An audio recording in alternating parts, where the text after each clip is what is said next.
Condamné à payer 100 millions à l'ex-DG de la CDC, le site Sans Limites rejette le verdict et accuse son avocat. Le tribunal vient de rendre son verdict dans l'affaire opposant Sheikh Issa Sall au site Sans Limites, déclarant Yankoba Sané, directeur de publication, coupable de diffamation.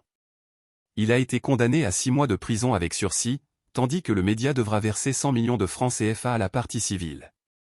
Ce jugement a suscité une vive réaction du groupe de presse, qui, par le biais d'un article publié sur son site, conteste non seulement le verdict mais aussi les conditions dans lesquelles il aurait été prononcé.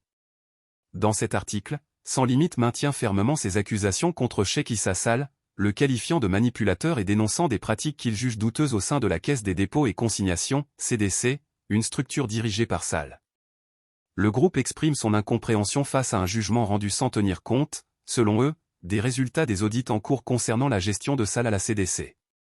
Ils critiquent également l'absence de leur avocat, Maître Abdinar Ndiaye, qui, selon leur dire, a manqué à ses obligations professionnelles.